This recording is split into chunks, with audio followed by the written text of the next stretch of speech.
Suasana di ruangan itu bener-bener suram dan dingin banget, parah. Ada segerombolan tetangga yang lagi ngelingkerin satu cowok yang udah babak belur, si Zhang Yi, dan muka mereka tuh kelihatan banget laparnya campur benci, siap-siap mau motong-motong dia kayak hewan ternak sambil teriak kesenangan karena akhirnya dapat makanan. Tergeletak pasrah di genangan darahnya sendiri, Zhang Yi ngerasain sakit yang luar biasa gara-gara dikhianatin. Pandangannya mulai kabur, air matanya nyampur sama darah, dan dia sadar kalau orang-orang yang dulu pernah dia tolong sekarang malah tega mau ngabisin dia cuma biar mereka bisa tetap hidup. Pas kesadarannya makin hilang di detik-detik terakhir, tiba-tiba muncul bayangan pintu kebuka di kepalanya. Dia ngelihat siluet orang berdiri di sana, yang bikin dia inget lagi sama kesalahan fatalnya gara-gara dengan begonya ngebiarin mereka masuk ke tempat aman dia. Ternyata itu si Fang Yuqing yang lagi berdiri di situ dengan muka sok polosnya yang nipu banget. Cewek itulah yang udah ngejebak dia buat buka pintu, dan sekarang dengan sadisnya minta jatah ekstra dari sumber daya yang sebenarnya tuh badan si Zhang Yi sendiri. Ingatan soal pengkhianatan itu langsung jelas banget di otaknya. Dia ingat gimana si Fang Yuqing sama cowok berjas berdiri di atas badannya yang udah nggak berdaya. Mereka ngeledek habis-habisan soal betapa naifnya dia, karena udah baik hati, ngebuktiin kalau jadi orang baik pas lagi kiamat itu sama aja cari mati. Saking bencinya dia sampai napas terakhir, mata Zhang Yi melotot penuh amarah yang meledak-ledak. Dia bersumpah dalam hati, kalau misalnya dikasih kesempatan kedua, dia nggak bakalan sudi jadi orang baik lagi dan bakal balas dendam ke mereka ratusan kali lipat lebih kejam. Tahu-tahu, Zhang Yi langsung kesentak bangun dengan keringat dingin, ngebasahin sekujur badannya. Dadanya naik turun kenceng banget pas dia megap nyari udara. Rasanya sakit bekas pembantaian tadi masih kerasa nyata banget di badannya. Sambil celingukan bingung, dia baru sadar kalau dia lagi duduk di sofa ruang tamunya yang nyaman dan anget. Dia bingung kenapa dia masih hidup dan mikir apa jangan-jangan pembunuhan brutal sama para bajingan tadi itu cuma mimpi buruk doang. Gak pakai lama, dia langsung nyamber HP-nya dan ngeliatin layar sambil gak percaya. Di situ jelas banget tanggalnya, tanggal 12 November bener-bener pas sebulan sebelum bencana pembekuan global yang bakalan ngancurin peradaban manusia dimulai. Terus dia jalan ke balkon apartemennya, mandangin gedung-gedung pencakar langit yang lagi kena sinar matahari anget. Itu bener-bener ngebuktiin kalau dia udah balik lagi ke masa lalu, sebelum segala macam bencana gila itu kejadian. Pikirannya langsung melayang ke info masa depan soal Desember tahun 2050 nanti. Bakalan ada ledakan supernova dari jauh banget yang efek ke bintang biru ini, bikin seluruh dunia masuk ke zaman es abadi yang gak ada ujungnya. Memori ngeri soal masa depan itu muter lagi di kepalanya, di mana suhu harian di kota Tianhai anjlok parah sampai minus 60 atau 70 derajat. Belum lagi badai salju sebulan penuh yang ngubur kota, bikin banyak banget orang beku sampai mati pas lagi berdiri. Zhang Yi langsung ngepalin tangannya kenceng banget pas ingat gimana di hidup sebelumnya dia ngandelin posisinya sebagai supervisor supermarket. Dulu dia mikir nimbun barang di rumah udah cukup bikin dia aman, tapi ternyata dia salah besar. Dia mondar-mandir di ruang tamu sambil ngerasa pahit banget pas inget gimana semua persediaan itu akhirnya dirampas sama tetangga-tetangga nggak tahu diri yang dia coba tolong. Sialannya, mereka bahkan gak nyisain makanan sedikit pun buat dia di akhir hayatnya. Nah, rencana baru mulai muncul di kepalanya buat bertahan hidup kali ini. Prioritas utamanya sekarang bukan cuma makanan doang, tapi dia harus pastiin keamanan dan nimbun senjata canggih buat ngelawan sampah-sampah masyarakat itu. Pas lagi mikir gitu, tiba-tiba ada sensasi aneh nyelimutin badannya. Matanya kerasa sakit banget kayak ditusuk, terus ada cahaya biru misterius yang kedip-kedip lewat di pandangannya gitu aja.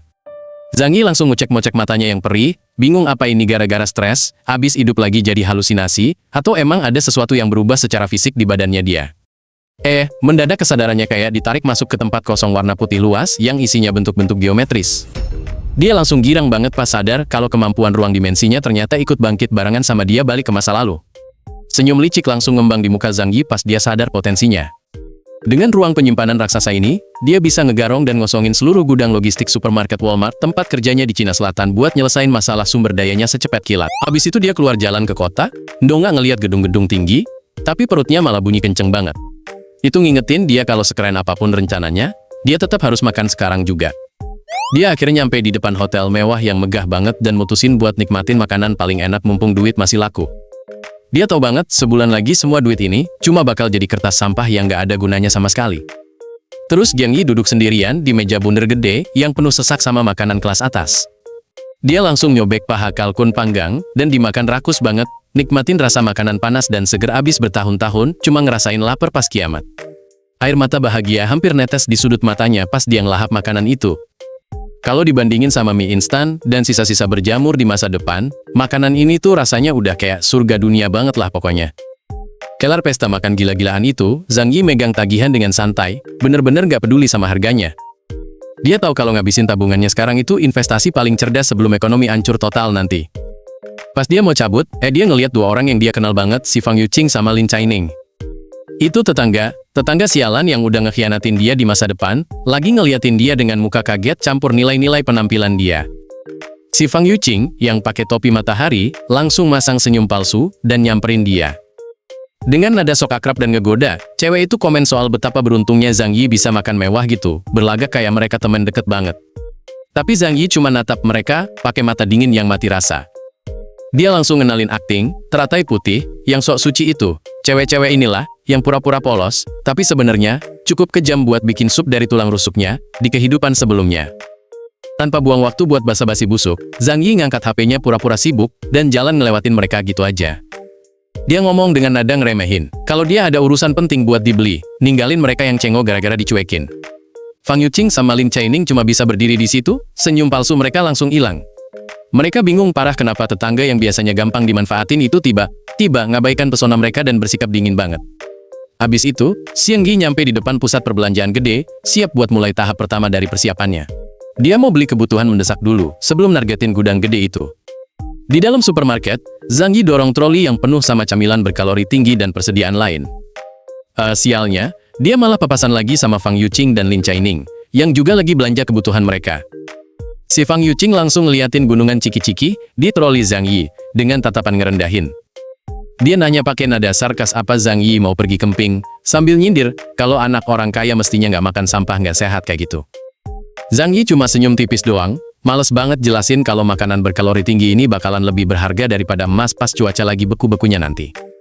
Dia juga dengan santai nolak usaha mereka buat ngajakin makan malam bareng.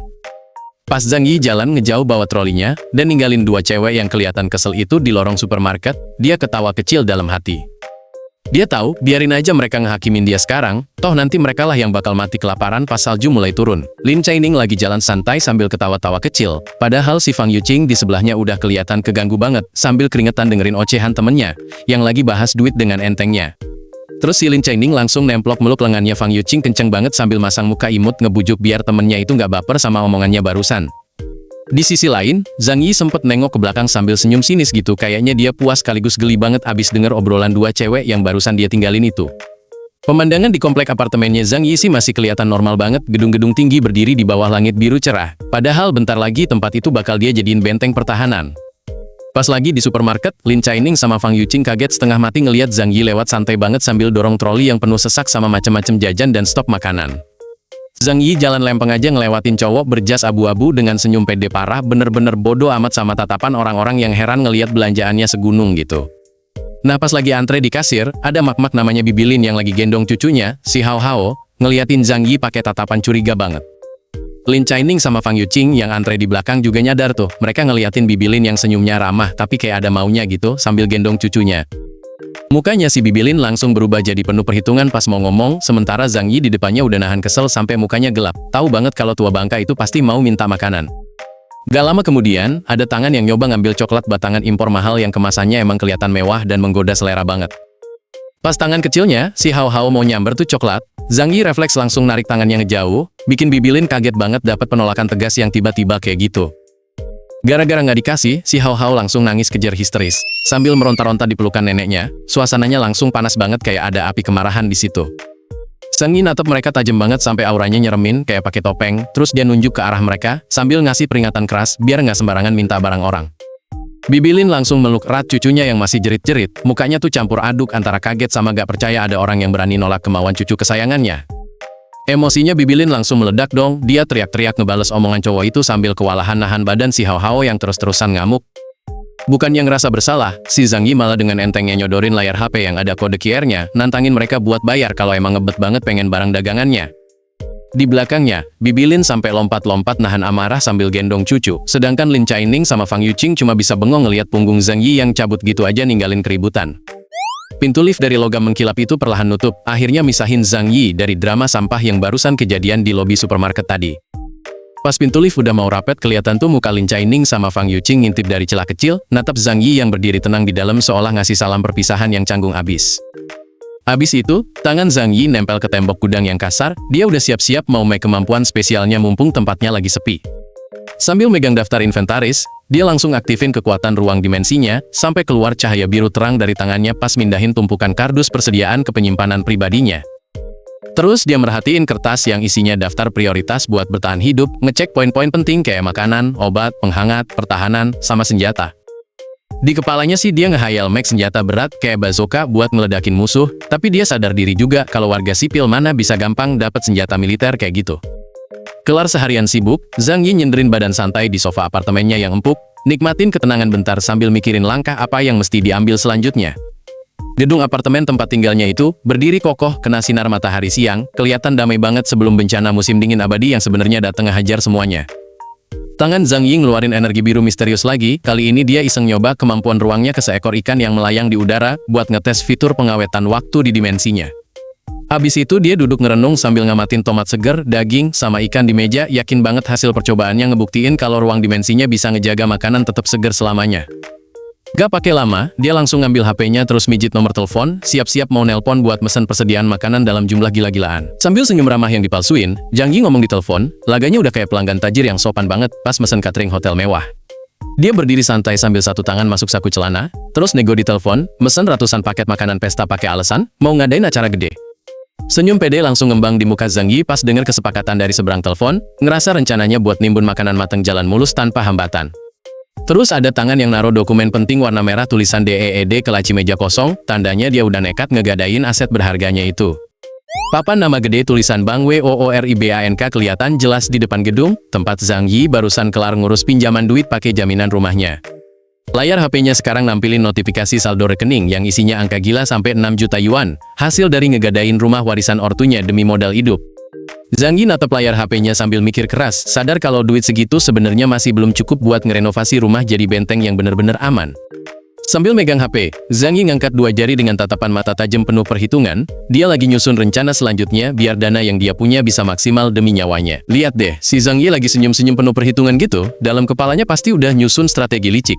Sambil ngebayangin visualisasi dirinya yang lain lagi ngemis-ngemis sambil nyatuin tangan di belakang punggung, pokoknya dia siap banget mau main sandiwara. Tahu-tahu, di belakangnya muncul tuh si Bos Chen yang badannya gede banget pakai setelan jas abu-abu. Posturnya tuh ngintimidasi parah, matanya natap tajam banget ke arah tamu yang berani-beraninya datang buat minjem duit. Hebatnya, si Zhang Yi ini gak ada takut-takutnya sama sekali duduk tenang di depan manajer pinjol itu. Dia malah nangkupin kedua tangannya sambil senyum ramah, seolah-olah lagi ngajak ngopi padahal mau mulai nego rencana gila dia. Terus si manajer yang duduk di kursi gede itu balas natap dengan muka dingin penuh selidik. Dia kayak lagi nilai cowok di depannya ini, kok rasanya terlalu pede ya buat orang yang katanya lagi butuh duit mendesak. Nah, suasananya jadi agak tegang pas Zhang Yi masang muka kaget setengah mati, waktu denger syarat bunga tinggi yang diajuin. Di sebelahnya, Bos Chen malah senyum lebar banget ngeliat reaksi mangsanya, yang kelihatan panik. Tanpa babi bu lagi buat debat, Zhang Yi langsung aja ambil pena terus tanda tangan dokumen perjanjian itu. Mukanya diserius-seriusin, biar kelihatan kayak dia terpaksa banget nyetujui semua syarat gila itu. Biar makin percaya, si Zhang Yi langsung nyodorin buku sertifikat tanah warna merah sama kunci mobilnya ke si manajer. Itu dia jadiin jaminan buat pinjaman gede yang diajuin, nekat banget kan? Abis itu, dia ngangkat kedua tangannya sambil pasang tampang melas dan panik abis. Dia pura-pura banget kalau dia butuh duit tunai itu sekarang juga buat nyelamatin bisnisnya, yang lagi di ujung tanduk. Malah saking emosinya, dia sampai gebrak meja di depannya. Dia tekenin banget kalau situasinya tuh mendesak parah, biar si manajer sama Bos Chen makin yakin kalau dia tuh cuma korban yang lagi putus asa.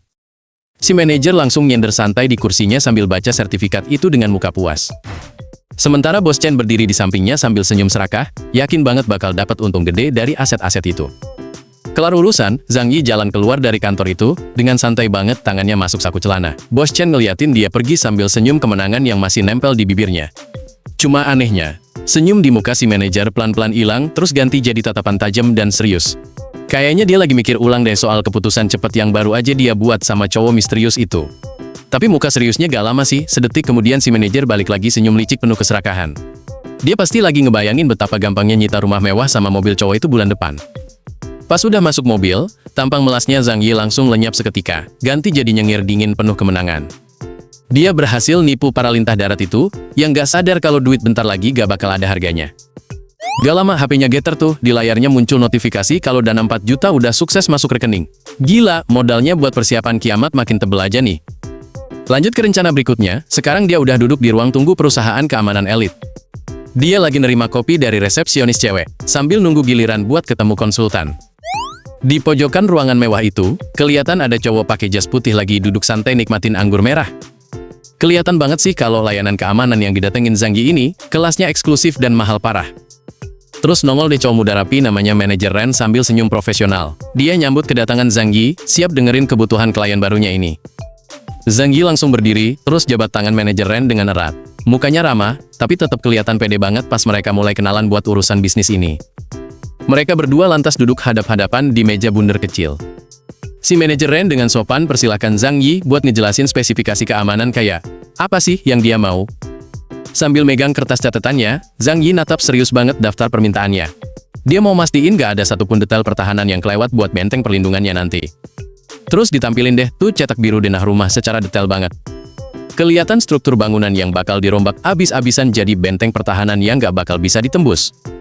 Bayangin dia minta spesifikasi jendela kaca anti peluru tingkat militer. Itu, kaca kudu kuat nahan benturan keras sama perubahan suhu ekstrim dari luar, gokil gak tuh?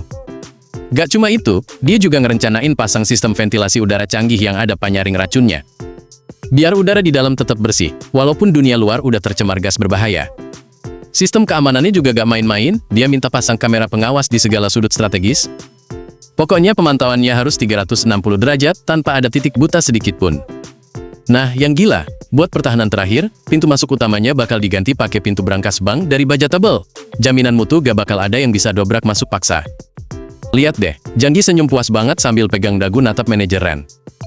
Dia yakin banget dengan spek segila ini, rumahnya bakal jadi cangkang kura-kura besi paling aman sedunia.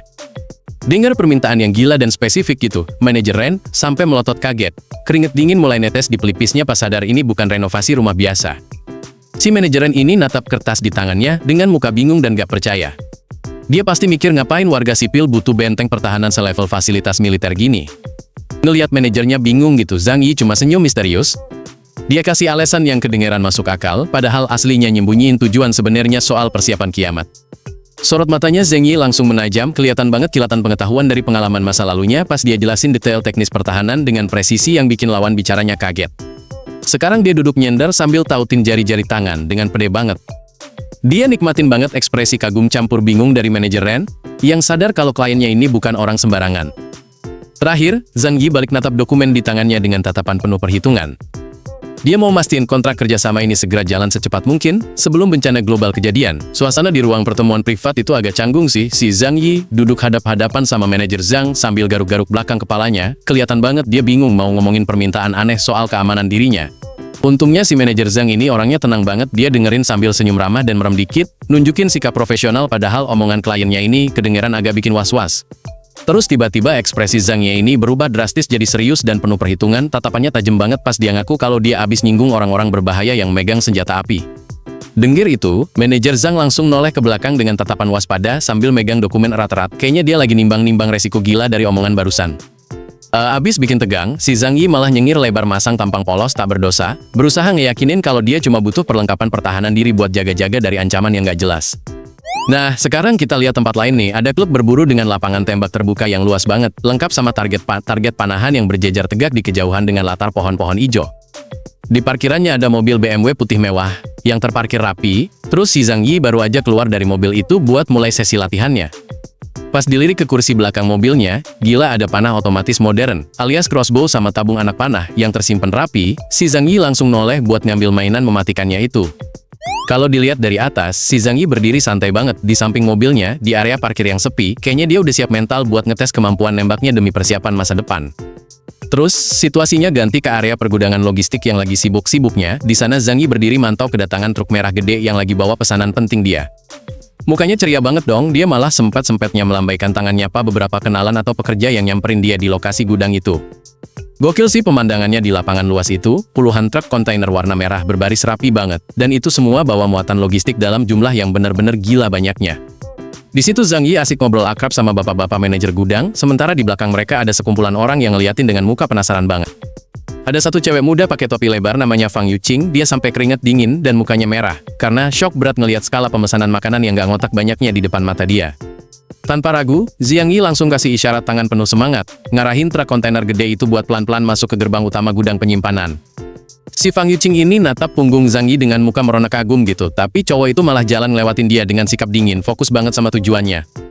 Abis itu, ada tangan yang terulur megang gagang pintu besi kokoh, kayaknya udah siap banget buat buka akses ke ruang penyimpanan rahasia di dalam fasilitas itu. Pas pintunya kebuka, kelihatan Zhang Yi disambut ketawa ramah sama cowok berjas yang emang udah nungguin dia buat nyelesain proses serah terima barang. Sekarang Zhang Yi berdiri sendirian di tengah gudang raksasa, yang isinya penuh sesak sama tumpukan kotak kardus, tingginya gila-gilaan sampai hampir nyentuh langit-langit. Sambil pasang muka serius, Zhang Yi ngulurin tangannya ke depan dan keluar deh tuh. Energi biru terang pas dia pakai kemampuan penyimpanannya buat nyedot semua barang itu. Lucu banget sih ini, dalam bayangan bahagianya dia, ada versi mini Zhang Yi, yang lagi melayang gembira di tengah lautan piring, berisi macam-macam makanan enak yang berkilauan. Beberapa hari abis kejadian itu, suasananya pindah ke sebuah hunian, di mana para tukang lagi sibuk mindahin barang renovasi, terus si Zhang Yi kelihatan jalan nurunin tangga di belakang mereka. Di lorong gedung, ada dua bapak-bapak lagi ngobrol serius, si Zhang Yi malah nyantai sandaran di dinding sambil ngecek HP, bener-bener nggak peduli sama sekitarnya. Di layar HP-nya nongol pesan chat dari manajer keamanan yang konfirmasi kalau barang pesanan khusus bakal ada dalam 3 hari, biarpun harganya selangit. Sambil senyum puas, dia langsung adu kepalan tangan alias tos sama pekerja konstruksi berseragam biru yang megang palu gede. Tandanya renovasi jalan lancar jaya. Terus, Zhang Yi jalan sendirian nyusuri lorong panjang berdesain modern, kedua tangannya masuk saku rompi, kelihatan santai, tapi auranya pede banget sama rencananya. Balik lagi ke ruang kantor, Zhang Yi berdiri di belakang kursinya manajer Zhang sambil nepuk-nepuk bahunya so akrab gitu, kayak lagi ngebujuk biar deal bisnisnya disetujui. Abis itu dia nempelin jari telunjuk di depan bibirnya sambil senyum penuh arti ke manajer Zhang, ngasih kode keras buat ngerahasiain kesepakatan khusus mereka. Terus dengan ekspresi bersyukur yang agak lebay, Zhang Yi nangkupin kedua tangannya di depan dada, berterima kasih banget, karena si manajer itu mau nerima uang pelicin, buat mempercepat proses. Kalau dilihat dari atas, si Zhang Yi langsung nurunin tangga besi dengan langkah ringan, cabut dari area pertemuan itu setelah mastiin semua persiapan logistiknya aman terkendali. Gak lama kemudian dia udah berdiri di balkon pengawas gudang yang tinggi, matanya natap ke arah pintu masuk besar yang cahayanya terang banget, sambil mantau tumpukan logistik terakhir yang siap dia amankan. Sambil pakai topi item yang nutupin sebagian mukanya, Zhang Yi natap tajam ke depan, dengan ekspresi penuh tekad, bener-bener udah siap tempur ngadepin bencana kiamat yang bakal segera datang. Si Zhang Yi lagi jalan santai banget nyusuri lorong gedung dengan gaya cool abis, tangannya dimasukin ke saku rompi seolah-olah dia gak peduli sama sekali sama keadaan di sekitarnya. Pas di sudut ruangan istirahat, si Zhou Peng kelihatan semangat banget mamerin 2 tiket di tangannya ke Fang Yuqing, niatnya sih mau ngerayu cewek itu pakai senyum lebar yang super pede.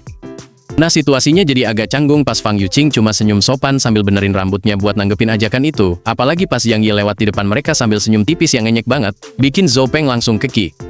Gara-gara merasa dicuekin dan tersinggung berat sama sikap acuh tak acuhnya Zhang Yi, si Zhou Peng langsung nunjuk tajam ke arah dia, mukanya merah nahan marah sambil teriak-teriak kesel. Emosinya si Zhou Peng makin meledak dong sampai dia teriak-teriak sambil nunjuk-nunjuk gak jelas, sedangkan Fang Yuqing di belakangnya udah panik setengah mati, berusaha nahan lengan cowok itu biar gak bikin keributan makin parah. Denger ada keributan di belakang punggungnya, Zhang Yi langsung ngerem langkahnya terus noleh dikit dengan tatapan tajam yang intimidasi banget bikin suasana lorong itu mendadak jadi tegang parah. Terus si Fang Yuqing natep Zhou Peng dengan muka capek campur kesel, dia langsung ngasih alasan soal kondisi fisiknya buat nolak ajakan kencen cowok itu secara halus biar gak makin panjang urusannya. Muka si Zhou Peng langsung merah padam karena malu dan gak percaya barusan ditolak, dia jadi gugup pas nunjuk lagi ke arah lawan bicaranya, sementara Fang Yuqing cuma bisa buang muka canggung ngehindarin tatapan itu. Ngeliat drama penolakan yang kejadian di depan matanya, Zhang Yi natap interaksi konyol itu, pakai ekspresi ngejek yang jelas banget di mukanya, puas banget dia ngeliat penderitaan si cowok sombong itu. Tanpa buang waktu lagi buat ngeladenin mereka, Zhang Yi langsung jalan lagi dengan santai, ninggalin Zhou Peng yang udah mendidih karena emosi dan Fang Yuqing yang natap punggungnya penuh arti. Pas Zhang Yi buka pintu apartemennya buat masuk, Fang Yuqing yang berdiri di lorong sambil megang cangkir malah merhatiin gerak-gerik tetangganya itu, dengan tatapan curiga campur kepo banget. Nih, lihat deh bangunan Hotel Hongfu Tianxia yang berdiri megah banget di bawah langit biru cerah, tempat di mana si Zhang Yi tinggal dan lagi nyiapin segala macam rencana gilanya. Di dalam kamarnya yang mewah, Zhang Yi yang baru kelar mandi dan masih pakai jubah mandi plus handuk di kepala, natep layar HP-nya datar banget pas baca pesan yang nanyain soal tingkah anehnya belakangan ini. Zhang Yi duduk santai di pinggir kasur sambil nyelangin kaki, dia baca kelanjutan pesan dari tetangganya yang ngeluh kesepian, tapi mukanya tetap tenang dan gak kegoda sedikit pun sama pancingan itu. Di ruangan lain, Fang Yuqing natep layar HP-nya pakai muka kesel, dan gak percaya gara-gara dikacangin, sementara di belakangnya ada Lin Chaining yang baru selesai mandi lagi ngeringin rambut pakai handuk. Fang Yuqing duduk di kasur dengan muka asem sambil megang HP, dia ngeluh panjang lebar ke Lin Chaining yang berdiri membelakanginya dengan handuk putih ngebungkus kepalanya yang basah. Sambil bersihin mukanya pakai kapas, Lin Chaining dengerin si Fang Yuqing yang deketin mukanya semangat banget buat ngegosipin Zhang Yi yang katanya lagi nimbun makanan kayak orang gila. Dengar cerita itu, Lin Chaining langsung ketawa ngakak sampai merem. Dia ngerasa geli banget sama kelakuan Zhang Yi yang menurut dia bego dan paranoid parah gara-gara nimbun stok makanan segitu banyaknya. Pakai senyum licik dan tatapan ngegoda, Lin Chaining natep Fang Yuqing terus ngasih komentar sinis, ngeyakinin temennya kalau ketakutan soal bencana itu cuma lelucon doang, padahal dia gak tahu bahaya aslinya udah di depan mata. Nah, di apartemennya sendiri, Zhang Yi berdiri gagah sambil megang panah otomatis gede warna item. Dia natap senjata itu pakai senyum puas, soalnya satu persatu perlengkapan bertahan hidupnya udah pada nyampe. Gak lama kemudian, ada kurir pengantar berdiri di depan pintu bawa troli penuh tumpukan kardus paket. Dia minta tanda tangan penerimaan ke Zhang Yi yang nyambut kedatangan logistik penting itu dengan sigap. Pas banget kelar ngecek kondisi rumah aman itu secara detail, Zhang Yi langsung nyalamin tangan si kontraktor kacamata dengan mantap.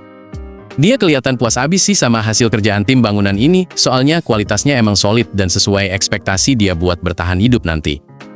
Terus transaksinya lancar jaya dong, suasananya juga cair banget penuh senyum-senyum gitu. Si kontraktor nerima amplop duit dari Zhang Yi sambil happy, malah setuju-setuju aja pas dibilang sisa bayarannya bakal dilunasin 3 bulan lagi, polos banget gak curiga sama sekali tuh orang. Abis urusan bisnisnya kelar, Zhang Yi cuma berdiri diam di ambang pintu apartemennya. Dia ngeliatin punggung si kontraktor kacamata yang jalan santai ngejauh nyusurin lorong koridor, mastiin tuh orang bener-bener pergi ninggalin tempat itu. Nah, begitu sosok tuh orang udah ngilang dari pandangan, muka ramah Zhang Yi langsung berubah drastis jadi senyum dingin yang penuh perhitungan. Dia licik banget sih, soalnya dia tahu gak bakal perlu ngelunasin sisa utangnya gara-gara kiamat bakal keburu dateng ngehancurin dunia sebelum jatuh tempo. Sambil nungguin sumber daya terakhir yang krusial banget dateng, Zhang Yi nyantai dulu tuh nyender di pagar kaca balkon apartemennya. Dia sibuk ngecek HP sambil nikmatin momen tenang, hitung-hitung napas dulu sebelum kekacauan beneran mulai meledak. Gak lama kemudian, nongol deh truk pengiriman di halaman bawah apartemen. Para pekerjanya langsung sibuk banget nurunin galon-galon gede isi air minum, yang jelas bakal jadi barang paling mahal dan vital, buat bertahan hidup pas bencana beku global nyerang nanti. Ngeliat tukang sibi itu pada ngos-ngosan dan kecapekan abis ngangkat barang berat, Zhang Yi inisiatif nyamperin mereka bawa nampan isi gelas-gelas air. Dengan gaya sok asik dan ramah banget, dia nyuruh mereka istirahat bentar buat minum biar gak dehidrasi. Tanpa mikir panjang dan gak naruh curiga sama sekali, para pekerja yang emang lagi haus parah, itu langsung nenggak air yang disuguhin. Di saat yang sama, Zhang Yi ngeliatin mereka dari deket banget pas mereka lagi asik minum, matanya tajam banget ngawasin gerak-gerik mereka. Zhang Yi sendiri megang gelas putih deket bibirnya, tapi dia gak minum dong, cuma gaya doang. Matanya yang tajam malah melirik ke samping, dalam hati dia lagi ngitung, waktu nungguin efek obat yang diam-diam, udah dia campurin ke minuman itu mulai bereaksi.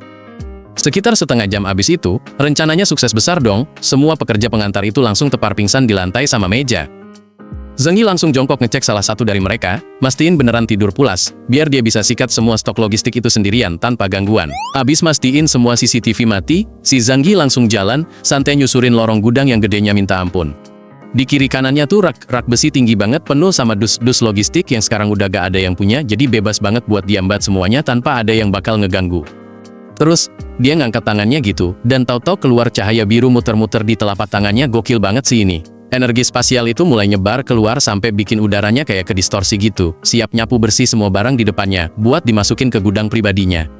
Nggak pakai lama, gelombang energi birunya makin meluas nembus celah-celah rak besi sampai nyelimutin dinding bata di belakangnya. Karena dia punya kendali penuh sama kekuatan ruangnya, si Zhang Yi mulai mindahin barang-barang itu secara massal, bikin area yang tadinya padat banget perlahan-lahan jadi kosong melompong kayak nggak pernah ada barang di situ.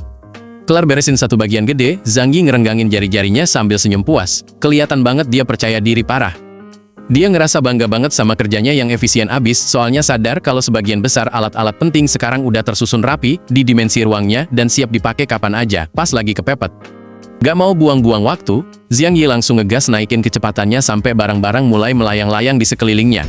Macem-macem benda, mulai dari jerigen bensin, ciki-cikian, sampai alat olahraga berat, kesedot masuk ke pusaran cahaya biru dari tangannya, bener-bener ngelahap isi gudang itu dengan kecepatan yang gak masuk akal. Abis itu Zhang Yi berhenti bentar di pojokan, sambil garuk-garuk kepala padahal gak gatel, terus ngehela napas panjang. Dia baru sadar kalau dengan kerja sesat-set ini, urusan nguras gudang raksasa yang harusnya makan waktu lama ternyata malah hampir kelar cuma dalam waktu singkat doang.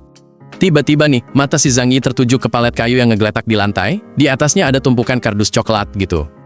Tatapannya langsung tajam penasaran, dalam hati dia mikir kira-kira barang apaan yang disimpan di situ sampai misah sendiri dari rak utama lainnya. Penasaran banget, Zhang Yi langsung buka salah satu kardusnya, dan seketika senyum lebar merekah di mukanya. Dia sadar kalau dia barusan nemu barang-barang kualitas dewa yang bakal berguna banget, bener-bener kejutan yang bikin happy di tengah tumpukan logistik standar lainnya. Terus Zhang Yi ngangkat baju warna putih kebiruan sambil mukanya sumringah banget. Dia ngenalin itu sebagai produk teknologi canggih tahun 2050. Itu ternyata baju anti dingin level tinggi yang bisa nahan suhu ekstrim sampai ratusan derajat di bawah nol, harta karun yang gak ternilai harganya buat ngadepin era kebekuan global yang bentar lagi datang. Gak lama kemudian, pemandangan di depan Zhang Yi berubah total jadi ruang beton kosong yang benar-benar melompong. Gudang yang tadinya penuh sesak sekarang udah bersih tanpa sisa, nyisain dia doang yang berdiri sendirian di tengah keheningan abis sukses nyapu bersih semua sumber daya yang ada. Kelar tugasnya, Zhang Yi balik ke ruang istirahat terus minum air dengan santuy sementara para kuli angkut masih pada molor di sekitarnya. Dia sempat mikir sih, secara logika mustahil ada satu orang pun yang bisa ngosongin gudang segede gaban gitu dalam waktu sesingkat ini, tapi nyatanya dia udah buktiin sendiri kalau itu bisa kejadian. Nah, biar rahasianya gak kebongkar pas kiamat turun nanti, Zhang Yi pura-pura baru sadar dan inisiatif mapah salah satu pekerja yang mulai kebangun. Dia akting seolah-olah gak ada kejadian apa-apa, mastiin gak ada yang curiga sama sekali ke arah dia soal hilangnya seluruh isi gudang itu. Si Zhang Yi lagi berdiri di dekat pagar pembatas, nutupin mukanya pakai tangan sambil akting panik setengah mati. Di depannya, si pekerja topi biru sama pria berjas ikutan cemas parah pas ngeliat gudang yang tadinya penuh sekarang udah kosong melompong kayak lapangan bola. Sambil nempelin HP di kuping, Zhang Yi masang tampang tegang banget sampai keringet dingin netes-netes. Tapi asal lu tahu, sebenarnya sudut bibirnya agak naik dikit, ngebentuk senyum licik gara-gara sadar akting lebaynya sukses nyipu mentah-mentah semua orang di situ.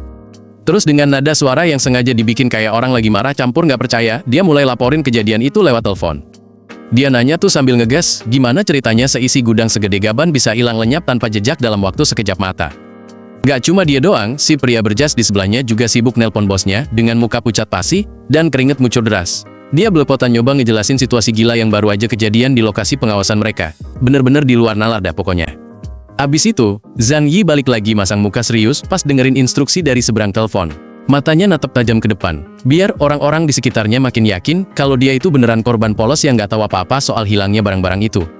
Keluar kelar nelpon, Zhang Yi langsung inisiatif nenangin si pekerja topi biru sama pria berjas tadi. Dia bilang pihak manajemen udah dikabarin dan polisi bakalan segera datang buat ngurusin kasus ini, jadi mereka nggak usah panik berlebihan gitulah. Sambil nunggu pihak berwajib datang, Zhang Yi berdiri di pinggiran bangunan bareng teman kerjanya itu. Mereka ngeliatin ruang kosong melompong bekas tumpukan material yang hilang, dan gokilnya si Zhang Yi masih aja terus pertahanin sandiwaranya tanpa cacat sedikit pun.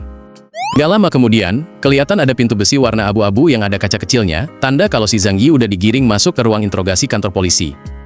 Di sana dia bakal dimintain keterangan lebih lanjut soal pencurian gila-gilaan barusan. Di dalam ruangan yang hawanya dingin banget itu, Zhang Yi duduk hadap-hadapan sama Pak Polisi di meja besi. Dia jawab tiap pertanyaan dengan santai dan kooperatif banget, bener-bener kayak saksi mata polos yang gak bersalah sama sekali. Untungnya, gara-gara emang gak ada bukti yang ngarah ke dia plus alibi kuat kalau dia pingsan pas kejadian, Zhang Yi akhirnya dibolehin pulang. Pak polisinya cuma bisa ngeliatin punggung, dia pergi dengan tatapan curiga, tapi nggak bisa ngapa-ngapain, kesel banget pasti tuh. Pas udah ngelangkah keluar, langsung deh nongol senyum penuh kemenangan di wajah Zhang Yi.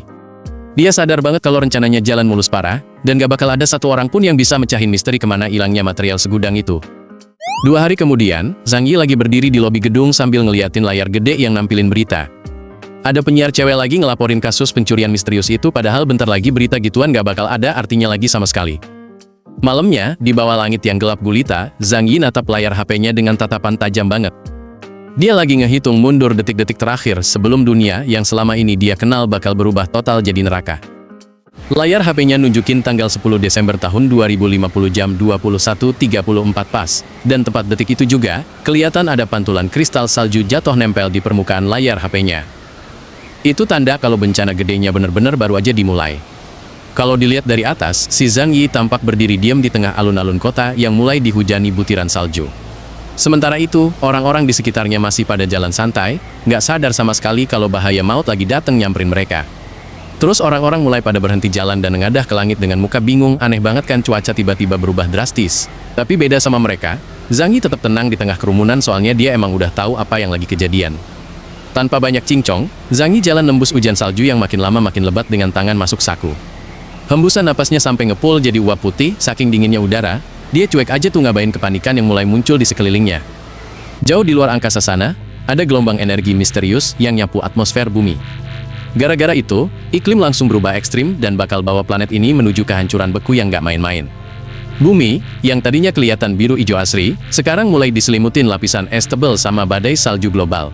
Ini bener-bener awal dari era kiamat es, yang bakalan ngebungkus seluruh peradaban manusia dalam kebekuan abadi. Balik lagi ke Zhang Yi, dia sekarang udah enak-enakan ngeliat dari balik jendela kaca apartemennya yang aman dan anget. Dia natap ke arah kota yang lagi diamuk badai salju dahsyat, nyaksiin sendiri gimana dunia luar mulai runtuh pelan-pelan. Gedung-gedung pencakar langit di kota itu perlahan mulai ketelan sama badai putih yang ganas banget. Pemandangan metropolitan yang tadinya megah langsung berubah jadi neraka es, yang siap mampusin siapa aja yang nekat ada di luar. Dengan tenang banget, Zhang Yi nyeruput segelas air sambil duduk santai di dalam tempat perlindungannya. Mukanya puas banget, kayak udah siap, lahir batin ngadepin kiamat dingin yang sekarang udah resmi dimulai. Suasana di dalam kamar tuh lagi enak banget, anget dan tenang, tahu-tahu keganggu sama suara HP yang nyala terus-terusan di atas meja nakas. Padahal si Zhang Yi lagi pules-pulesnya tidur di balik selimut tebel yang super nyaman, bener-bener gak peduli sama sekali sama kekacauan yang lagi kejadian di luar sana. Terus dengan mata yang masih berat banget rasanya gara-gara baru bangun, si Zhang Yi ngelirik males ke arah layar HP-nya buat ngeliat siapa sih orang gila yang berani nelpon pagi-pagi buta begini. Gak butuh waktu lama, dia langsung ngenalin nama yang muncul di layar itu. Nah di tempat lain, kelihatan si Fang Yuqing lagi duduk meringkuk di lantai cuma pakai baju tipis doang. Mukanya kelihatan bingung, campur kesel banget. Dia langsung nyolot nanya kenapa cowok itu nelpon dia di waktu yang gak wajar kayak gini, mana suasananya lagi kacau. Padahal aslinya tuh badannya dia udah mulai gemeteran parah gara-gara kedinginan, tapi si Fang Yuqing masih aja berusaha keras masang tampang ceria sambil senyum manis pas ngomong di telepon. Dia nyoba banget nyairin suasana pakai nada suara yang dibikin ramah dan agak manja gitu. Di sisi lain, si Zhang Yi malah bangun dari kasurnya terus regangan badan santai banget di depan jendela gede kamarnya. Dia natap pemandangan kota yang sekarang udah ketutup badai salju putih yang ganas banget, sambil ngomong pakai nada datar tanpa beban. Habis itu dia natap HP-nya sambil masang ekspresi kaget yang jelas banget cuma akting pura-pura polos pas jelasin kalau dia cuma nimbun barang gara-gara dengerin omongan temennya doang. Gayanya tuh seolah-olah dia beneran gak tahu apa-apa soal bencana gede yang lagi kejadian ini. Gara-gara denger alasan begitu, muka si Fang Yuqing langsung merah pada menahan malu sekaligus kedinginan. Dia ngerasa bego banget karena gak nyiapin apa-apa sebelumnya, dan sekarang malah harus ngemis-ngemis simpati pakai suara gemeteran di tengah cuaca yang bikin beku tulang. Tapi tiba-tiba topeng sok polosnya si Zhang Yi hilang gitu aja, ganti jadi senyum dingin yang penuh perhitungan. Matanya jadi tajam banget seakan dia lagi nikmatin penderitaan cewek di seberang sana, sebelum akhirnya dia mutusin buat nyudahin obrolan sepihak itu. Pas sadar sambungan teleponnya mau diputus, si Fang Yuqing langsung teriak panik sampai matanya melotot lebar. Dia berusaha mati-matian nahan si Zhang Yi biar gak nutup teleponnya, soalnya dia bener-bener lagi butuh bantuan banget di situasi genting itu. Sumpah dia gak percaya banget pas ngeliat layar HP-nya yang sekarang udah hening total. Si Fang Yuqing sampai gigit jempolnya cemas, keringet dingin mulai ngucur pas dia sadar kalau si Zhang Yi beneran tega mutusin hubungan di saat kritis kayak gini. Gila sih itu cowok. Fang Yuqing lagi duduk PW banget di atas kasurnya, matanya nempel ke layar HP sambil senyum lebar. Kelihatan banget dia lega plus seneng soalnya tebakannya bener kalau cowok yang dia chat itu ternyata punya stok makanan yang melimpah ruah. Lu lihat deh layar HP-nya, ada foto stek daging sapi yang baru dimasak plus sebotol anggur yang bener-bener bikin ngiler. Itu pesannya dari Zhang Yi, dia dengan santainya pamer kalau baru aja goreng tuh stek pagi ini, padahal stok makanan orang lain udah pada sekarat. Seketika mata Fang Yuqing langsung melotot lebar, keringet dingin mulai netes di pelipisnya, pas sadar kualitas makanannya. Dia tahu banget barang bagus, itu jelas daging sapi wagyu kualitas dewa sama anggur merah Prancis yang harganya puluhan ribu. Gila banget sih kemewahan kayak gitu, di situasi krisis gini. Perasaan iri sama nggak percaya langsung campur aduk di otak Fang Yuqing. Mukanya menegang, kepalanya pusing, ngerasa dunia ini nggak adil banget. Masa si Zhang Yi yang tinggal satu apartemen sama dia bisa hidup makmur sentosa sementara dia sendiri kelaparan setengah mati. Di tempat lain, Zhang Yi malah lagi nyender santai di dinding markasnya yang anget. Senyum sinis penuh kepuasan ngehiasi mukanya pas megang HP, dia bener-bener nikmatin permainan mental buat mancing emosi tetangganya yang lagi kesusahan itu. Biarpun hatinya panas membara, Fang Yuqing berusaha keras nahan egonya. Sambil keringetan parah, dia ngetik balasan pakai senyum terpaksa, nyoba manipulasi situasi dengan nantanin Zhang Yi, biar bersikap jantan, dan ngasih kesempatan buat pamer lebih banyak lagi. Cuma, ya pertahanan dirinya sebenarnya udah nyaris runtuh tuh. Fang Yuqing sampai merem dan nempelin HP ke jidatnya saking frustrasinya, dia mati-matian nenangin diri dan ngomong dalam hati biar gak meledak marah cuma gara-gara masalah ginian demi dapat sesuap nasi. Sementara itu, di dalam apartemennya yang aman jaya, Zhang Yi duduk nyaman banget di sofa mewahnya. Dia ngerentangin tangan santai kayak nggak peduli sama penderitaan orang lain di luar sana, HP-nya dibiarin kegeletak gitu aja, abis ngirim pesan yang mancing emosi tadi. Sambil nyantap stek lezat sama nyeruput anggur merah di meja makan, Zhang Yi mindahin perhatiannya ke tablet yang nampilin sistem pantauan jarak jauh. Ekspresinya langsung berubah jadi penasaran pas ngeliat ada notifikasi baru yang masuk di layarnya. Senyum geli langsung muncul di muka Zhang Yi pas dia ngangkat tabletnya buat baca lebih jelas. Matanya berbinar jenaka kayak nemu hiburan. Baru pas baca ancaman konyol dari para tetangga, yang katanya mau ngelaporin dia ke pihak berwenang. Nah, di koridor yang dingin banget, sekelompok tetangga lagi ngumpul dengan muka pucat dan penuh emosi. Si cowok berjas kedengeran ngomong ngegas ngancam orang-orang di sekitarnya, bilang siapapun yang nimbun bakal dilaporin ke atasan. Sementara cewek rambut ungu sama yang lain kelihatan cemas parah. Si Chang Yi sendiri berdiri tegak di depan pintu elevator pribadinya, kedua tangannya masuk di saku jaket taktis dengan gaya cool abis. Tatapan matanya tajam penuh percaya diri ditambah senyum ngeremehin, dia sama sekali nggak gentar sama ancaman kosong mereka. Apalagi badai salju gini nggak tahu kapan kelarnya. Suasana di lorong apartemen itu bener-bener tegang parah. Muka para tetangga kayak si cowok jaket abu-abu sama cewek rambut ungu tuh kelihatan banget cemes campur kesel. Mereka semua ngumpul rame-rame di situ buat ngelabrak penghuni lantai atas, nuntut soal masalah jatah makanan yang makin nipis. Terus, si pria berjas yang sok-sokan jadi jubir kelompok itu natap tajam banget padahal aslinya dia keringet dingin segede jagung. Dia berusaha mati-matian nyembunyiin gugupnya sambil ngasih peringatan keras soal bahayanya nimbun barang pas lagi krisis gini. Gayanya sih intimidatif tapi kelihatan banget dia panik. Di lorong yang sempit itu, Bibi Lin sama cewek rambut coklat ikutan berdiri bareng penghuni lain bikin barikade manusia ngehalangin jalan. Mukanya pada nuntut jawaban nasib mereka bakal gimana, apalagi badai salju di luar makin gila, dan gak ada tanda-tanda berhenti sama sekali. Nah beda banget sama mereka yang panik, si Zhang Yi malah berdiri tegak pakai baju taktis lengkap dengan santai banget. Dia cuma senyum sinis doang, nunjukin kalau dia sama sekali gak gentar dikepung orang sebanyak itu, bahkan ancaman mereka dianggap angin lalu aja sama dia. Pas Zhang Yi ngelempar pertanyaan balik yang nusuk banget, si pria berjas langsung kaget, sampai tersentak emosi. Sementara itu, ibu-ibu di belakangnya termasuk si cewek rambut pendek, langsung kicep gak bisa ngomong apa-apa, karena sadar logika tuntutan jaminan sumber daya mereka tuh cacat parah. Ngeliat situasi makin panas, Bibi Lin buru-buru angkat tangan sambil senyum canggung buat nyairin suasana. Dia nyoba ngeyakinin semua orang kalau komite lingkungan bakal ambil alih tanggung jawab, sok yakin bilang kalau badai ini bakalan cepat berlalu biar pada tenang. Tapi si pria berjas gak terima dong dipermaluin gitu aja, dia langsung ngegas lagi sambil nunjuk mukanya Zhang Yi secara agresif. Dia nuduh Zhang Yi nyebarin kepanikan sama ngelanggar aturan warga, cuma ya si Zhang Yi nanggepinnya enteng banget, ditepis gitu aja tuduhannya pakai gerakan tangan santai. Akhirnya karena udah males ngeladenin kemunafikan tetangganya itu, Zhang Yi langsung balik badan tanpa babi bu. Dia jalan santai menuju lift pribadinya, ninggalin gerombolan orang yang masih emosi meledak-ledak di belakangnya, tanpa noleh sedikit pun. Bener-bener cuek bebek. Bibi Lin cuma bisa bengong natap punggung cowok itu yang jalan ke arah lift, mukanya langsung pucat pasi banjir keringat dingin. Di situ dia baru sadar kalau Zhang Yi itu orangnya arogan parah, dan gak bakal bisa ditundukin atau dimanfaatin gampang-gampang dalam kondisi kayak gini. Selang beberapa hari kemudian, kontras banget kondisinya, si Zhang Yi malah enak-enakan duduk bersila di sofa apartemennya yang anget.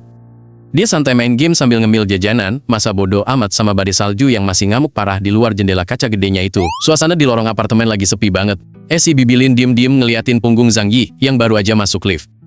Matanya tuh licik banget, kayak lagi nyusun rencana busuk buat ngejebak cowok itu di tempat gelap berhari-hari cuma gara-gara dia dianggap songong sama warga situ. Nggak kerasa beberapa hari udah lewat, dan kondisi di dalam apartemen Zhang Yi itu beda banget sama dunia luar. Dia lagi asik duduk santai di sofa empuk sambil megang stick game, bener-bener nikmatin angetnya ruangan padahal di luar jendela kaca tuh badai salju lagi ngamuk parah. Sambil senyum-senyum puas, dia nyobek bungkus jajanan di tangannya terus makan dengan lahap. Bener-bener deh dia nikmatin banget hidupnya yang penuh stok makanan tanpa perlu pusing mikirin nasib orang-orang di luar sana yang lagi kesusahan setengah mati. Terus matanya fokus ke layar TV gede yang lagi nayangin pemandangan ijo royo-royo dari gamenya.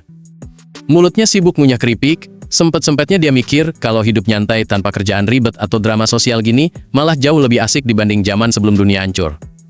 Lagi enak-enaknya nyantai, kegiatannya keganggu gara-gara dia ngelirik HP yang geletak di sebelahnya. Dia bingung dong, siapa coba yang iseng ngirim pesan pas dia lagi chill gini, apalagi situasi dunia kan lagi kacau balau nggak karuan. Sambil ngejilatin es krim batangan yang dingin manis, dia baca tuh pesan yang masuk di grup pemilik unit. Ternyata ada orang yang ngasih tahu kalau jalanan udah ketutup salju tebel banget, terus ujung-ujungnya minta dia bawa alat buat bantu-bantu bersihin jalan nanti. Langsung aja senyum sinis nongol di bibir Zhang Yi pas dia sadar maksud sebenarnya. Kelihatan banget sih kalau permintaan itu emang diincar khusus buat dia, kayak tetangganya itu lagi mau bales dendam cepet-cepet tapi pakai alasan kerja bakti biar kelihatan bener. Nah, abis itu Zhang Yi ngeliat keluar jendela ke arah kota yang udah putih semua. Dia sadar secara logika, kalau lantai dasar aja udah kekubur total, jadi mustahil banget lah manusia biasa mau bersihin salju yang turunnya jauh lebih cepat daripada kemampuan mereka buat nyekop. Di sisi lain, kondisinya Bibi Lin miris banget di unitnya, yang nggak punya penghangat beneran.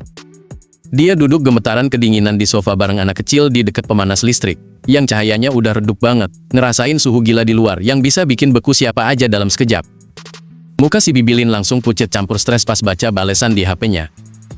Zhang Yi nolak mentah-mentah dong, alasannya suhu di luar tuh nyampe minus 70 derajat. Dan mereka sama sekali nggak punya alat yang mumpuni buat bertahan hidup di cuaca seganas itu.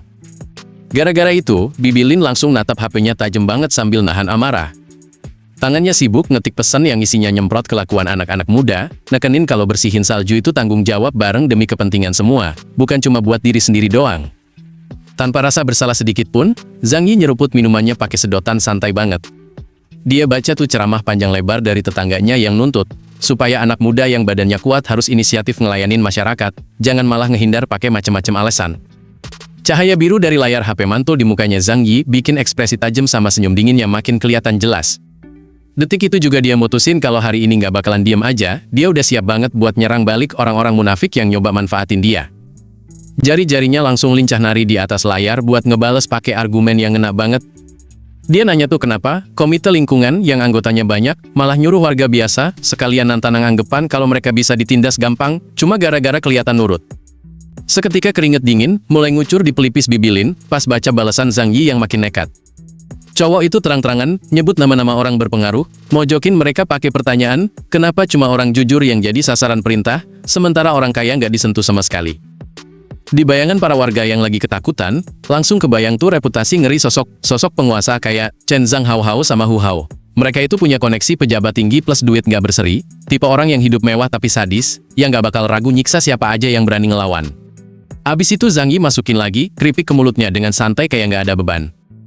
Dia kirim pesan penutup yang nonjok banget, nantang si Bibi Lin buat buktiin omongannya dengan nyuruh para orang kaya dan berkuasa itu turun nyekop salju kalau emang nyalinya segede bacotnya. Dengar suara berisik dari luar, Zhang Yi langsung jalan pelan-pelan nyamperin pintu apartemennya yang super tebel itu. Dia udah siap banget, jaga-jaga kalau ada yang macem-macem datang ngeganggu ketenangannya.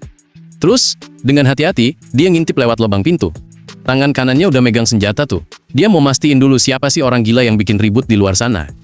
Gila sih, pas di balik pintu itu Zhang Yi anteng banget ngebidikin panah otomatisnya. Padahal di sisi luar, si Chen Zhang Hao lagi ngamuk-ngamuk, nendangin pintu besi, sambil teriak-teriak ngancem mau mendobrak masuk.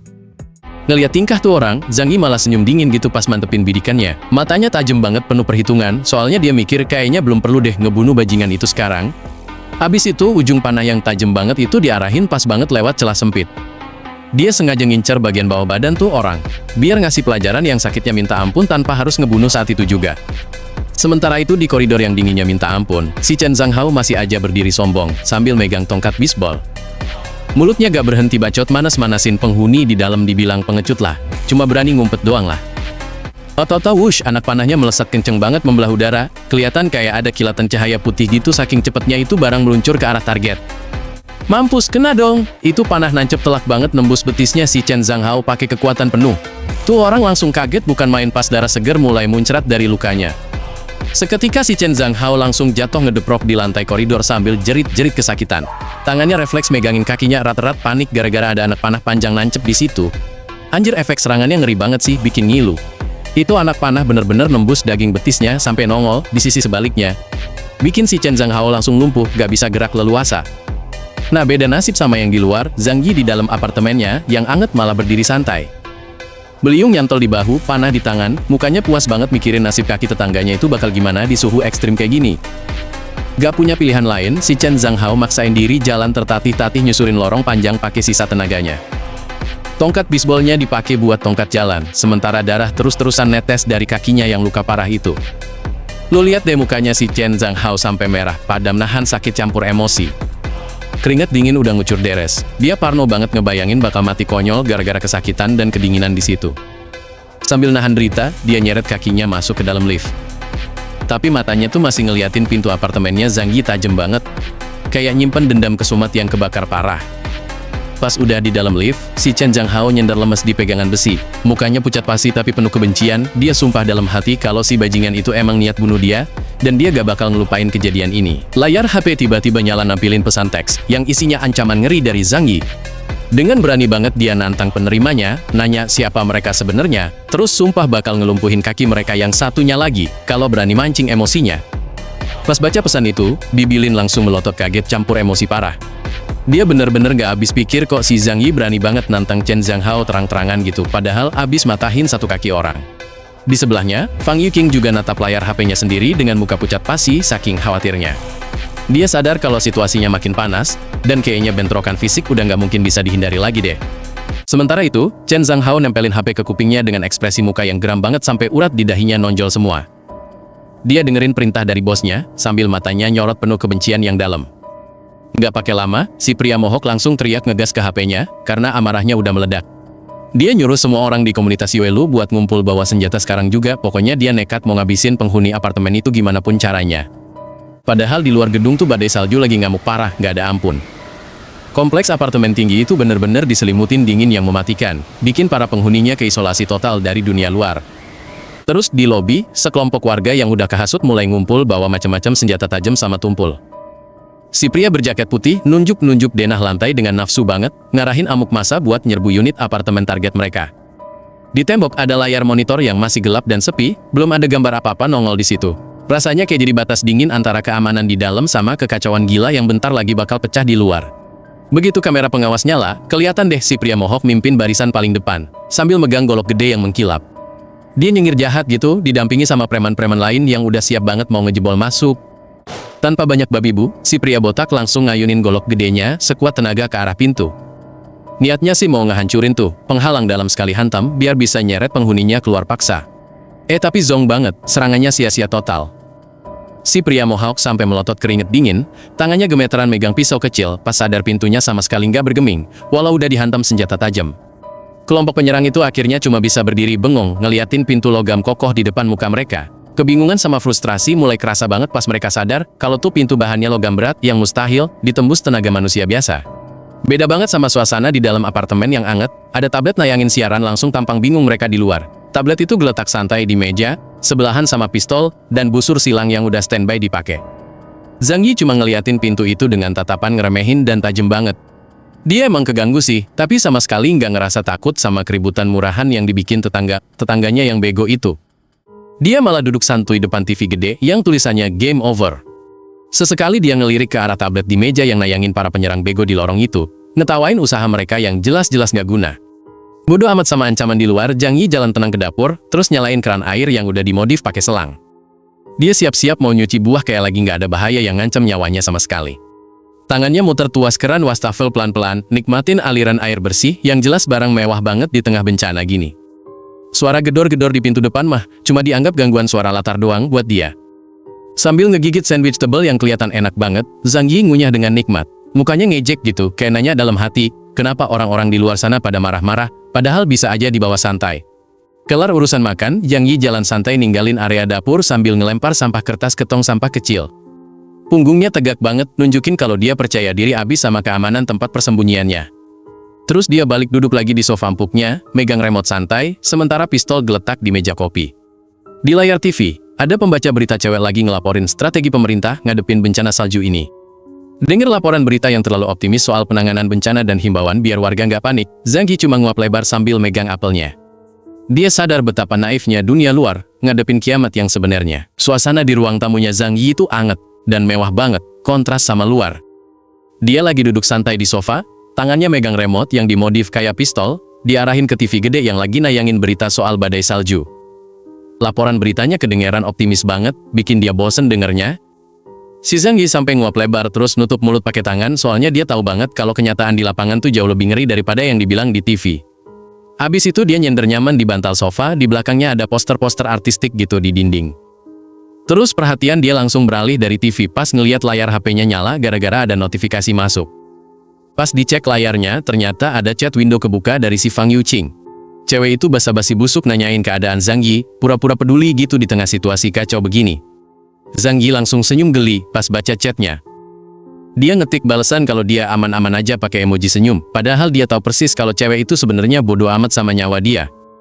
Nah bener dugaan dia, niat aslinya langsung ketahuan pas Fang Yuqing ngaku kehabisan makanan dan minta jatah punya dia. Zhang Yi langsung balas pakai janji manis yang sarkas abis, bilang bakal nraktir makan cuma kalau bencana saljunya udah kelar. Belum puas ngerjain mereka, Zhang Yi malah megang HP-nya sambil senyum licik. Dia motret makanan enak yang ada di depannya buat dikirim ke mereka, emang sengaja banget mau nyiksa batin orang yang lagi kelaparan. Di sisi lain, Lin Chaining sama Fang Yuqing lagi kedinginan di ruangan mereka. Mereka cuma bisa melongo natap foto lobster gede yang dikirim Zhang Yi, mukanya campur aduk antara lapar sama emosi lihat cowok itu makan enak sementara mereka menderita. Saking frustrasinya, Lin Chaining langsung ngetik balasan pakai emosi, ngomelin Zhang Yi yang dianggap bego dan gak peka sama teman sendiri. Sementara itu, si Fang Yuqing cuma duduk di belakangnya dengan muka suram banget. Balik lagi ke tempat Zhang Yi yang nyaman dengan pemandangan kota beku di luar jendela, dia baca tuh pesan yang nuduh dia lebay. Bukannya tersinggung, dia malah seneng banget lihat keputusasaan mereka yang makin menjadi-jadi. Terus si Lin Chaining nyoba manipulasi lagi dong, dia ngirim pesan yang ngeremehin bencana ini. Katanya nahan lapar 2 kali makan tuh sepadan demi dapat cintanya Fang Yuqing, dan peringatan Zhang Yi dianggap cuma omong kosong doang. Sambil nyantai nyeruput minuman kaleng merahnya, Zhang Yi baca pesan berikutnya yang nyoba bikin dia ngerasa bersalah. Isinya nuduh kalau dia gak beneran cinta sama Fang Yuqing cuma gara-gara gak mau ngasih stok makanan. Tapi Zhang Yi bener-bener gak mempan sama drama murahan gitu. Dia cuma ngirim balasan super singkat, "Oha" doang, ditambah emoji senyum polos, yang sukses bikin usaha mereka buat meras dia langsung mental seketika. Si Lin Chaining ini pede banget ngetik pesannya, malah ngegampangin situasi dengan bilang kalau nahan lapar 2 kali makan doang mah pengorbanan kecil yang sepadan, asalkan bisa dapet cintanya Fang Yuqing. Sementara itu, si Zhang Yi enak-enakan santai di apartemennya yang anget, dia minum-minum santuy sambil baca pesan tuduhan yang masuk, terus senyum sinis gitu ngeliat betapa konyolnya usaha mereka buat manipulasi dia. Gak pakai babi bu atau jelasin macem-macem, layar HP-nya cuma nampilin balasan super singkat dari Zhang Yi. Cuma satu kata "oha" pakai emoji senyum polos. Sumpah itu balasan yang remehin banget sih. Lihat balasan kayak gitu, si Lin Chaining langsung murka sampai urat di pelipisnya nonjol nahan emosi. Sedangkan Fang Yuqing yang duduk di belakangnya malah bingung lihat temennya meledak-ledak gitu.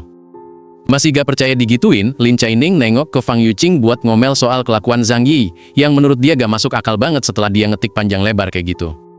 Sadar kalau si Zhang Yi gak bakal mempan dimanfaatin, Lin Chaining duduk di sebelah Fang Yuqing yang lagi murung, terus nyaranin buat lupain aja tuh cowok dan mending cari bantuan dari anjing lain yang lebih gampang dikibulin.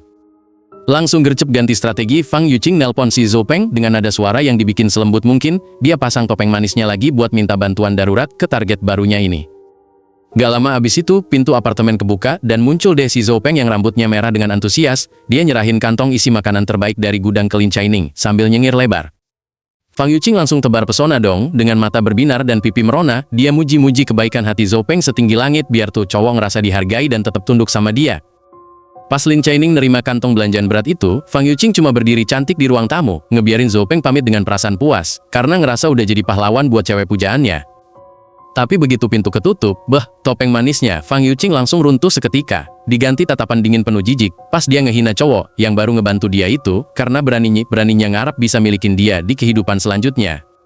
3 hari kemudian, badai salju di luar sana masih ngamuk gak ada matinya, nyelimutin gedung-gedung apartemen yang cuma punya dikit penerangan di tengah malam yang beku. Di dalam tempat perlindungannya yang nyaman, Zhang Yi lagi asik banget makan paha ayam gede sambil ngeliatin HP, terus gumam santai kalau pertunjukan yang sebenarnya bakal segera dimulai. Tiba-tiba, gelap gulita total nyelimutin seluruh kompleks apartemen gara-gara listrik putus pas badai salju, dan ini nandain awal dari kekacauan sama kepanikan yang bakal terjadi. Si Zhang Yi lagi santai banget nih, di apartemennya yang anget. Dia duduk di sofa sambil nyemil paha ayam goreng, enak bener, matanya nempel ke layar HP, sambil senyum-senyum penuh arti, kayak lagi nungguin pertunjukan kiamat yang bentar lagi bakal kejadian. Padahal di luar sana, badai salju lagi ngamuk parah tanpa ampun. Gedung-gedung tinggi langsung ketelan kegelapan gara-gara listrik padam total, bikin pemandangan kota yang tadinya rame berubah jadi neraka es yang sunyi, dan mematikan banget. Gara-gara mati lampu itu, orang-orang pada bingung dan mulai keluar dari unit mereka ke lorong yang dingin. Ada cewek pakai selimut pink nanya-nanya cemas ke tetangganya soal listrik, terus ada juga ibu muda sama cowok berselimut abu-abu yang berdiri di pintu, muka mereka kelihatan khawatir banget. Kepanikan mulai makin kerasa pas mereka sadar kebutuhan dasar udah nggak ada.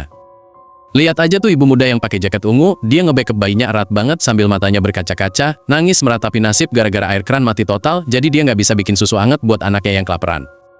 Suasana di lorong makin suram pas ada pasutri yang cuma bisa bengong ngeliatin si ibu muda tadi jongkok putus asa di lantai. Mereka malah ngomongin betapa gak gunanya AC di suhu ekstrim gini, sambil bingung setengah mati harus ngapain abis ini. Lorong apartemen itu sekarang jadi penuh sama tetangga yang ngumpul buat saling tumpah keluh kesah. Si cowok berjaket tebal sama yang lain mulai nyalah-nyalahin pemerintah yang gak nongol-nongol buat bantu, sementara pikiran mereka udah dihantui ketakutan, bakal mati kedinginan di situ. Nah, beda banget sama kekacauan di luar tadi, si Zhang Yi malah berdiri tenang di ruang tamunya yang super nyaman. Sambil terus ngelahap makanannya, dia mikir sinis kalau ngarepin bantuan pejabat pas situasi kritis kayak gini tuh bener-bener hal yang sia-sia doang.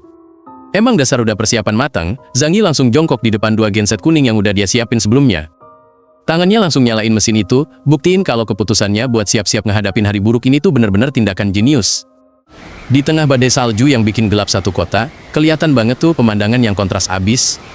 Dari sekian banyak jendela apartemen yang gelap gulita mati total, cuma ada satu jendela yang nyala terang warna kuning, bener-bener jadi satu-satunya tanda kehidupan di tengah bekuan itu. Sementara itu di unit lain, Bibilin lagi duduk meringkuk di bawah selimut tebal sambil meluk si Hao Hao. Mukanya pucat pasi banget pas baca info di HP-nya, otak dia kayak lagi berusaha keras mencerna bencana gila yang nimpa mereka beberapa hari ini. Layar HP-nya nampilin chat grup warga yang isinya berita horor semua. Katanya badai salju global ini tuh awal kepunahan massal, dan kota-kota gede udah pada tumbang, jadi peringatannya jelas banget kalau tiap orang harus nyelamatin diri sendiri sama nimbun makanan buat bertahan hidup. Mata wanita parubaya itu langsung melotot lebar baca pesannya, tapi abis itu ekspresinya malah berubah jadi licik dong. Bukannya mau berbagi info, dia malah mikir harus cepet-cepet gerak buat ngamanin persediaan logistik buat dirinya sendiri, sebelum orang lain sadar betapa gawatnya situasi ini. Di layar HP, grup chat lingkungan lagi rame parah sama pesan-pesan horor yang bilang, badai salju ini bisa jadi kiamat massal. Anggota grup pada panik bales-balesan, bilang mustahil pemerintah nyelamatin miliaran orang pas kota hancur, jadi satu-satunya cara bertahan hidup ya, ngandelin diri sendiri sambil nimbun makanan sama pemanas. Terus si Bibilin itu malah natap layar HP-nya tajam banget penuh perhitungan abis baca info penting itu.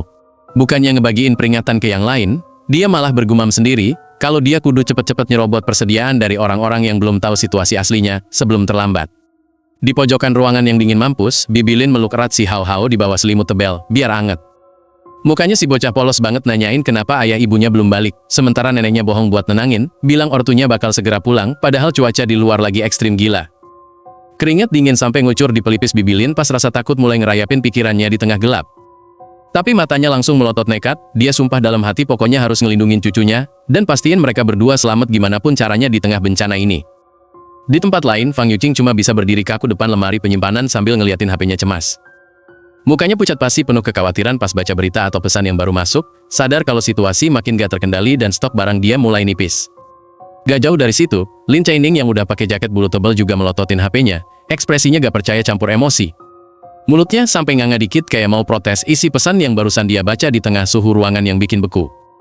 Toto muncul pesan panjang di grup dari wakil komite lingkungan, sok-sokan nenangin warga pakai klaim palsu kalau bencana ini cuma sementara. Nadanya bosi banget, bilang komite bakal ambil alih manajemen, terus ngancem siapa yang gak mau kerjasama bakal ditangkap polisi buat diinterogasi kelar bencana nanti.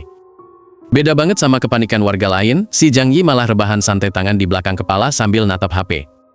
Dia ngeremehin banget ancaman itu, dalam hati ngetawain betapa menyedihkannya orang-orang yang langsung mabuk kekuasaan dan bertingkah arogan begitu dapat wewenang dikit pas krisis. Di dapur yang remang-remang, Lin Chaining ngasih lihat HP-nya ke Fang Yuqing, mukanya bingung campur takut. Dia nanya-nanya, emang seberapa serius sih masalah di luar sana sampai micu pesan bernada ancaman keras kayak gitu dari pihak komite. Abis itu Zhang Yi ngejatuhin badannya lagi di sofa, merem bentar sambil mikirin situasi dengan tenang. Dia malah geli ngebayangin gimana Bibilin manfaatin otoritas kosong kayak bulu ayam buat nakut-nakutin orang, padahal aslinya gak punya kekuatan nyata buat merintah. Di sebuah ruang tamu yang gelap, kelihatan sekelompok cowok botak duduk ngeringkuk di lantai, dibungkus selimut putih sambil gigil kedinginan. Di sofa, Chen Zhanghao duduk sambil nyelonjorin kakinya yang diperban ke meja, megang HP sambil kesel banget ngeliat kondisi anak buahnya yang menyedihkan. Urat-urat kemarahan sampai nongol di muka Chen Zhanghao pas dia bentak-bentak para cowok botak yang mukanya udah merah demam. Dia maki-maki mereka gak guna, soalnya bukannya ngasih pelajaran ke Zhang Yi, mereka malah tepar kena cuaca ekstrim, sementara targetnya masih bebas. Pas tetangganya lagi menderita, Zhang Yi malah ngulet enak banget depan TV gede yang nyala di ruangannya yang anget. Dia baru aja kelar main game dengan santai, nikmatin fasilitas rumahnya yang lengkap banget seolah gak ada kiamat di luar sana. Tiba-tiba nongol notifikasi baru di layar HP yang geletak deket stick game. Itu pesan dari grup komite lingkungan yang langsung narik perhatian Zhang Yi, yang tadinya mau istirahat bentar dari main game. Zhang Yi langsung ngambil HP-nya terus baca pesan lanjutan itu, mukanya datar, tapi tetap waspada. Pesan itu beralasan gara-gara badai salju ngaruh ke semua orang dan katanya bakal lanjut sebentar lagi, komite perlu ngambil langkah drastis. Terus pesan berikutnya, ngebongkar niat busuk komite pakai alasan solidaritas palsu. Mereka ngumumin biar semua orang bisa lewatin masa sulit bareng, komite bakal mulai ngumpulin persediaan dari tiap rumah buat dibagi rata, padahal mah itu cuma taktik halus buat ngerampok. Cahaya biru dari layar HP mantul di muka Zhang Yi, nyorot senyum sinis yang pelan-pelan muncul di bibirnya. Tatapannya tajam dan dingin banget pas dia ngenalin pola manipulasi ini, sadar kalau mereka pakai trik kotor yang sama persis kayak yang dialamin di kehidupan sebelumnya. Layar HP-nya si Zhang Yi itu lagi penuh banget sama rentetan chat di grup, isinya si Bibi Lin yang lagi ngegas parah nuduh-nuduh dia. Si ibu-ibu ini yakin banget kalau Zhang Yi pasti nyimpen banyak makanan sama minuman gara-gara kerjaannya di gudang. Malah sampai ngungkit-ungkit soal 3 mobil penuh barang yang dibawa pulang kemarin lusa. Pas baca pesannya, tatapan mata Zhang Yi langsung berubah jadi dingin banget, penuh kebencian gitulah. Dia inget jelas banget gimana di kejadian sebelumnya, si nenek lampir ini tuh dalang yang ngomporin tetangga buat ngerampok dia sampai mati mengenaskan, sekarang malah sok-sokan minta dia jadi pahlawan. Cuy! Tanpa mikir panjang, jari Zhang Yi langsung nekan tombol rekam suara di layar HP-nya. Dia udah siap banget nih mau ngirim balasan taktis yang emang sengaja dirancang buat mancing emosi tuh orang biar makin panas. Sambil masang senyum palsu di wajahnya, Zhang Yi mulai ngomong dengan nada ramah yang dibuat-buat banget. Dia muji inisiatifnya si Bibi Lin, tapi abis itu dia langsung ngebalikin keadaan dengan cerdik. Malah nyuruh si ibu tua itu buat ngumpulin persediaan dari warga lain terus diserahin ke dia, skakmat gak tuh? Nah, di seberang sana, muka si Bibi Lin langsung merah pada menahan amarah pas denger balesan yang gak disangka-sangka itu. Matanya sampai melotot natap layar HP, kayak gak percaya gitu kalau bocah yang biasanya penurut ini sekarang berani main-main sama dia. Bibi Lin berusaha mati-matian buat nenangin dirinya sendiri sambil ngelus kepala si Hao Hao yang lagi ngegigil kedinginan dibungkus selimut tebal di sebelahnya. Dia sadar banget kalau situasinya makin kepepet dan dia gak boleh gagal dapetin jatah makanan hari ini. Keringat dingin mulai netes tuh di pelipisnya Bibi Lin, tapi dia tetap maksain nyengir licik pas ngetik balasan baru. Dia nyoba make posisinya sebagai perwakilan komite lingkungan buat neken Zhang Yi, biar nurut atas nama organisasi, klise banget kan caranya. Sementara itu, Zhang Yi malah duduk santai banget di sofa empuknya, sambil bersihin sela gigi pakai tusuk gigi, bener-bener gak gentar sama sekali sama ancaman kosong barusan. Dengan entengnya dia ngebales kalau semua persediaannya tuh udah habis dimakan, bodo amat lah ya. Sontak aja emosi Bibi Lin meledak seketika, dia langsung teriak histeris ke arah HP-nya sampai urat lehernya nonjol semua. Dia nuduh Zhang Yi bohong dan ngancam bakal ngasih pelajaran nanti gara-gara berani ngelawan perintah dia. Pas dengar amukan si nenek lampir itu, Zhang Yi cuma berdecak lidah sambil pasang muka ngeremehin. Matanya tuh nyiratin rasa jijik banget sama kemunafikan orang-orang yang koar-koar soal kebaikan bersama padahal aslinya cuma demi perut sendiri. Abis itu, senyum licik langsung muncul di bibir Zhang Yi pas dia sadar betapa menyedihkannya usaha Bibi Lin yang nyoba ngegertak pakai jabatan ketua komite lingkungan. Padahal gelar gituan mah gak ada harganya sama sekali di tengah bencana kiamat kayak gini. Di apartemennya yang dingin dan gelap, badan gempal Bibi Lin gemeteran hebat nahan murka. Tangannya ngepal kenceng di samping badan pas sadar kalau wibawanya lagi diinjek-injek sama bocah ingusan yang dulu dianggap remeh. Akhirnya sambungan telepon diputus sepihak dengan kasar banget jari Bibi Lin neken tombol merah di layar penuh kekesalan. Dia langsung nyudahin percakapan yang cuma bikin dia makin darah tinggi doang. Kemarahan Bibi Lin udah memuncak sampai seolah-olah mancarin aura gelap di sekelilingnya. Dia sampai megangin dadanya yang kerasa sesak gara-gara lonjakan emosi yang parah banget karena gagal manipulasi target utamanya itu. Saking frustrasinya, Bibi Lin langsung ngejambak rambutnya sendiri pakai 2 tangan, mukanya penuh keringet sama kepanikan. Otaknya langsung muter keras mikirin cara lain buat ngehasut warga biar bisa bareng-bareng neken si Zhang Yi. Zhang Yi lagi santai banget nih, di dalam markasnya yang anget, dia nikmatin semangkuk mie panas sambil matanya fokus mantengin layar tablet yang nayangin rekaman CCTV. Di situ kelihatan jelas banget tetangga-tetangganya yang bego lagi pada nyerahin persediaan makanan mereka ke si Bibi Lin. Sambil terus nyuap mie ke mulutnya dengan nikmat, Zhang Yi sempat mikir kalau stok makanan orang normal tuh palingan cuma tahan beberapa hari doang, apalagi suhu ekstrim gini bikin cepet lapar. Tapi ya dia masa bodoh amat soalnya nasib apes mereka gak ada urusannya sama kelangsungan hidup dia. Lihat aja tuh pemandangan di luar jendela kaca bener-bener udah berubah jadi neraka beku, badai salju ganas banget ngehajar gedung-gedung pencakar langit yang bikin siapa aja yang nekat keluar tanpa persiapan matang pasti bakalan mati konyol disaput dingin. Terus di layar HP-nya kelihatan tuh isi chat grup warga, ternyata si Bibi Lin pinter banget ngomporin orang-orang buat setuju ngumpulin makanan jadi satu, bikin tetangga yang udah putus asa akhirnya mau aja nyerahin sisa jatah mereka demi janji manis pembagian yang adil. Nah bener aja, si Bibi Lin yang lagi buntelan selimut tebel buat ngalau dingin kelihatan duduk angkuh banget di tengah gunungan mie instan sama makanan hasil nipu. Dia ketawa puas ngetawain kegoblokan para tetangga sambil ngerasa kalau semua harta karun itu sekarang udah jadi milik dia seorang. Senyum licik penuh kemenangan jelas banget nampang di mukanya pas dia ngeliatin tumpukan kardus logistik di depannya. Dia ngerasa puas parah karena kerja keras akal bulusnya ngerjain warga sukses besar buat ngejamin hidup dia tetap aman sentosa. Pas lagi asik meluk cucunya di dekat pemanas ruangan yang anget, tiba-tiba si Bibi Lin kaget setengah mati dengar suara HP bunyi kenceng banget di atas meja, bikin suasana yang tadinya enak jadi tegang seketika gara-gara ada panggilan masuk di situasi begini. Seketika keringat dingin langsung ngucur deres di wajah Bibi Lin yang kelihatan panik bukan main, matanya melotot pas ngelihat nama Chen Zhang Hao muncul di layar HP. Dia bingung sekaligus takut kenapa tuh cowok tiba-tiba nelpon dia di saat genting kayak gini. Dengan muka yang udah pucat pasi kayak mayat, Bibilin gemeteran ngangkat telepon itu dan langsung dengar suara dari seberang sana yang tanpa basa-basi nuduh dia udah nipu semua orang cuma buat nimbun makanan demi perutnya sendiri. Karena panik mau nutupin gugupnya, Bibilin berdeham dulu terus ngasih alasan basi banget kalau sebagai direktur komite lingkungan tuh udah jadi tugas mulia, sekaligus hobi dia buat ngatur distribusi, biar semua warga kebagian jatah persediaan. Sementara neneknya lagi tegang, cucu Bibilin yang ada di pelukannya malah santai banget gak peduli sama sekali sama keributan itu. Bocah itu dengan lahapnya makan telur rebus dan nikmatin rasa kenyang, padahal orang lain di luar sana udah mulai kelaparan setengah mati. Di ujung telepon yang lain, Chen Zhanghao duduk nyantai, tapi auranya nyeremin abis, dia ngegas nyuruh wanita tua itu jangan sok gatau malu dan nuntut supaya semua persediaan makanan itu segera diserahin secara patuh sekarang juga. Ancamannya makin gak main-main pas Chen Zhanghao negasin, kalau sampai Bibilin nolak, dia bareng gerombolan anak buahnya yang udah siap bawa tongkat bisbol, bakalan datang langsung buat ngegebrak dan ngerampas paksa semua makanan itu tanpa ampun.